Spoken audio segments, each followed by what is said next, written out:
let's talk about how to determine what your big goals are. Already, I'm probably overwhelming you using the word big, but what are your goals for your 12-week plan, your monthly plan? Let's talk for a second on how to figure out those goals, because many people in the goal setting process get really overwhelmed with I don't know what my goals should be. Are these good goals? Are these the right goals? I don't know.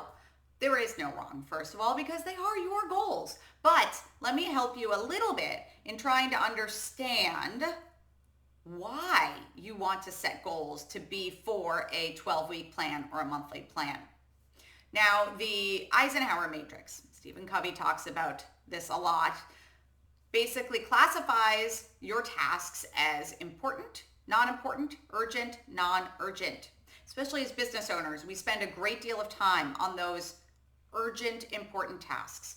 They are client deadlines, answering emails about potential clients or to clients or things that we're involved with, collaborations, ads, anything like this.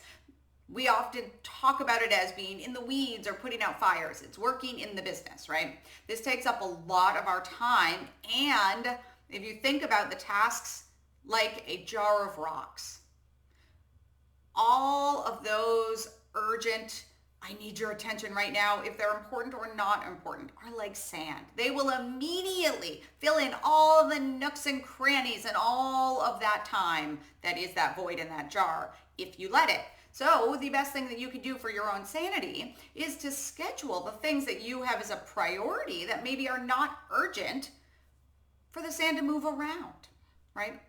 But the bigger problem is not how to schedule the rocks, it's what the rocks should be. That's where we're starting, and that's what I want to talk about today.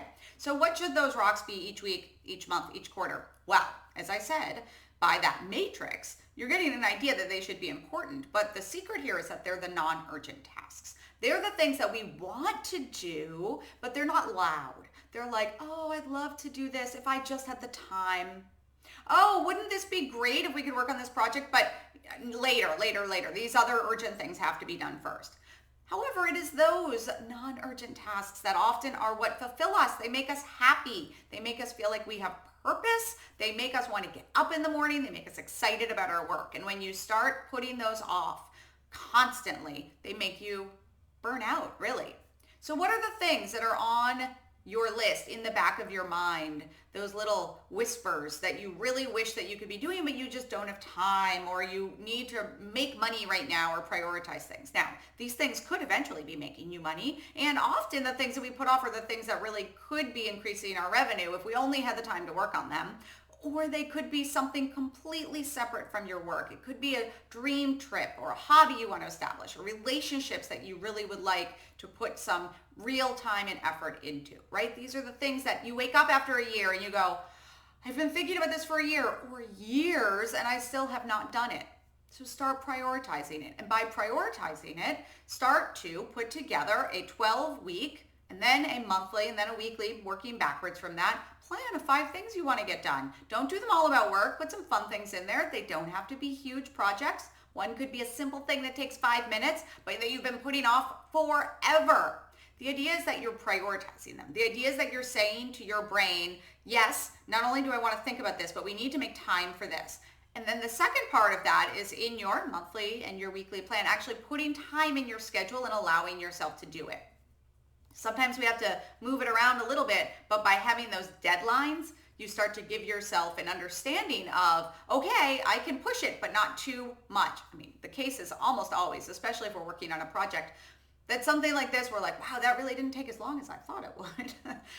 But I encourage you, think about what are those things? What are those little whispers? What are those projects that you put off? What are those trips that you dream about? It's not something that I'm trying to say, oh, this big expensive thing, make the money for it. No, I'm talking about the things that we really want to do, but we just don't allow ourselves that time. For me, a lot of that used to be reading during daylight hours. I don't know, it's a weird thing. We all have our weird things. But I started to make time for that and prioritize that. It made me a much nicer person to be around. Think about those things. Put them into your schedule. Make time for them. Those important non-urgent tasks are the things that will make you love what you do the most and probably move your business forward the most. I'm Sierra Bailey. doers, shakers, makers. I come to you every Tuesday with a business tip. This week's tip, it's to start to listen to those things that you want to be doing, but you don't seem to give time for, and start to make them a priority. Make that 12-week goal with them. Make that monthly goal. Put them into your schedule and get those things done. Have a great week.